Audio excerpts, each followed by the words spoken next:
बड़े पैमाने पर खाद्य विषाक्तता के कारण इंडोनेशिया के मुफ्त स्कूली भोजन पर असर पड़ा है। बीबीसी द्वारा प्रकाशित। इंडोनेशिया 80 मिलियन स्कूली बच्चों को मुफ्त भोजन देने के महत्वाकांक्षी मिशन पर है, लेकिन यह योजना के अनुसार बिल्कुल नहीं हुआ है। राजधानी जकार्ता के दक्षिण में सियांजुर के 2 हाई स्कूलों में लगभग 80 छात्र इस सप्ताह खाना खाने के बाद बीमार पड़ गए। अस्पताल में भर्ती होने वाले अधिकांश लोगों को छुट्टी दे दी गई है।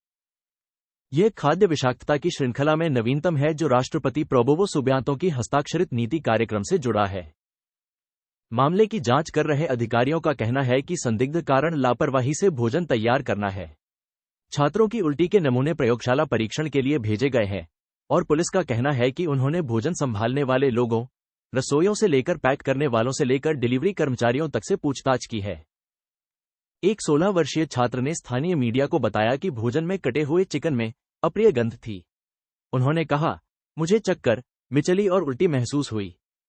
दुनिया भर में छात्रों को मुफ्त भोजन देने वाले कार्यक्रम स्वास्थ्य, शैक्षणिक प्रदर्शन और उपस्थिति में सुधार करने में प्रभावी साबित हुए हैं। लेकिन इंडोनेशिया का $28 बिलियन £21 बिलियन संस्करण, जो अपनी तरह का सबसे महंगा संस्करण बन रहा है, खाद्य सुरक्षा चिंताओं और गर्म सरकार विरोधी विरोध का लक्ष्य बन गया है। फरवरी में जब हजारों लोग बजट में कटौती का विरोध करने के लिए सड़कों पर उतरे, तो उन्होंने प्रबोवो के मुफ्त स्कूल भोजन की भारी कीमत पर अपना गुस्सा जाहिर किया। बच्चे मुफ्त में खाते हैं, माता पिता को नौकरी से निकाल दिया जाता है, उनके विरोध संकेतों में से एक में लिखा था। एक अभियान का वादा खराब हो गया।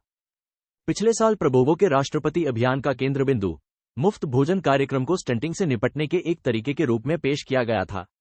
कुपोषण के कारण होने वाली स्थिति जो इंडोनेशिया में 5 साल से कम उम्र के 5वें बच्चे को प्रभावित करती है। प्रबोवो ने 2023 में कहा, इस पहल के माध्यम से हमारे बच्चे लंबे होंगे और चैंपियन बनकर उभरेंगे। पिछले अक्टूबर में उनके पदभार संभालने के बाद से इस कार्यक्रम के साथ साथ नए घर और मुफ्त चिकित्सा जांच जैसी अन्य लोकलुभावन नीतियों ने उन्हें राजनीतिक अंक दिलाए हैं। सत्ता में पहले 100 दिनों के बाद उनकी अनुमोदन रेटिंग 80% थी। पहले चरण में, जो जनवरी में शुरू हुआ, 26 प्रांतों में 550,000 छात्रों तक मुफ्त स्कूल भोजन पहुंच गया है। जबकि कार्यक्रम नेक इरादे वाला है। IACS यूसुफ इशाक इंस्टीट्यूट की विजिटिंग फेलो मारिया मोनिका विहाड्जा ने बीबीसी को बताया कि मुफ्त स्कूल भोजन के लिए व्यापक तात्कालिकता का कोई सबूत नहीं है।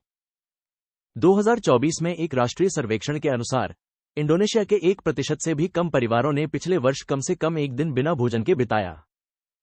जनवरी के बाद से खाद्य विषाक्तता की एक श्रृंखला ने मुफ्त भोजन के बारे में आशंका पैदा कर दी है।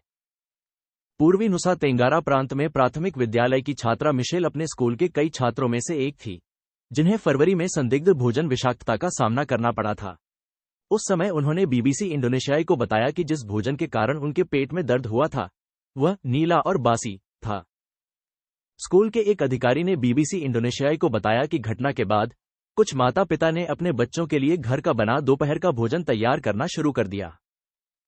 इस सप्ताह सियांजुर में खाद्य विषाक्तता के बाद अधिकारियों ने खाद्य सुरक्षा प्रक्रियाओं को बढ़ाने का वादा किया है।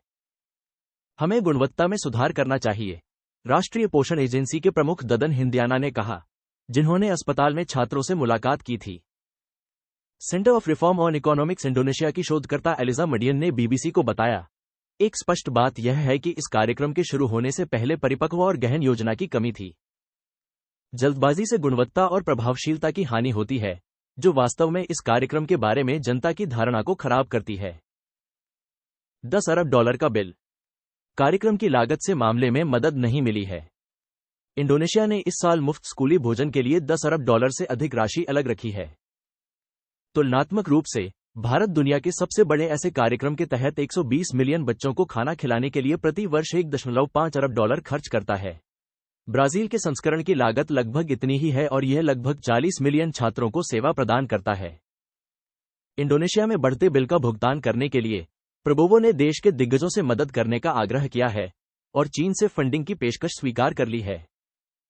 उन्होंने अन्य लोकलुभावन योजनाओं के साथ साथ इसके भुगतान के लिए $19 बिलियन की कटौती का भी आदेश दिया, जिसने इसे विशेष रूप से विवादास्पद बना दिया। शिक्षा सहित कई मंत्रालयों का बजट आधा कर दिया गया, जिन नौकरशाहों को छुट्टी नहीं दी गई थी। उन्होंने आरोप लगाया कि उन्हें एयर कंडीशनिंग, लिफ्ट और यहां तक कि प्रिंटर के उपयोग को सीमित करके कटौती करने के लिए मजबूर किया गया था। छात्रवृत्ति कार्यक्रम रद्द होने और कक्षाओं में व्यवधान की खबर फैलते ही विश्वविद्यालय के छात्र गुस्से में थे। बांडुंग में एक छात्र प्रदर्शनकारी मोहम्मद रमजान ने प्रबोवो के स्कूल भोजन योजना का जिक्र करते हुए बीबीसी इंडोनेशियाई को बताया, सबसे बुरी बात तब होती है जब पेट भरा होता है, लेकिन दिमाग नहीं भरा होता है। आगे और भी चुनौतियां हो सकती हैं, जैसे कि बजट को प्रबंधन के आरोप, जो मार्च में इंडोनेशिया के भ्रष्टाचार विरोधी ब्यूरो द्वारा धोखाधड़ी की वास्तविक संभावना को चिन्हित करने के बाद उभरने लगे हैं। दक्षिण जकार्ता में एक भोजन प्रदाता द्वारा अधिकारियों पर गबन का आरोप लगाने के बाद पुलिस ने इस महीने एक जांच शुरू की, जिसमें कहा गया कि फरवरी में उसकी रसोई में स्कूल का भोजन तैयार करना शुरू होने के बाद से उसे भुगतान नहीं किया गया है। प्रबोवो, जिन्होंने कार्यक्रम का बचाव करना जारी रखा है, ने इस सप्ताह कहा कि उनका प्रशासन आरोपों को संभालेगा और सार्वजनिक धन के प्रत्येक प्रतिशत की रक्षा करेगा। हालांकि विशेषज्ञों का कहना है कि समस्या बहुत गहरी है। इंडोनेशिया के ऑडिट बोर्ड के शोध विश्लेषक मोहम्मद रफी बकरी ने बीबीसी को बताया कि इंडोनेशिया में बड़े पैमाने पर सामाजिक सहायता कार्यक्रम ऐतिहासिक रूप से भ्रष्टाचार से ग्रस्त रहे हैं। बजट के विशाल आकार को देखते हुए उन्होंने कहा, यह कार्यक्रम भ्रष्ट अधिकारियों के लिए सोने की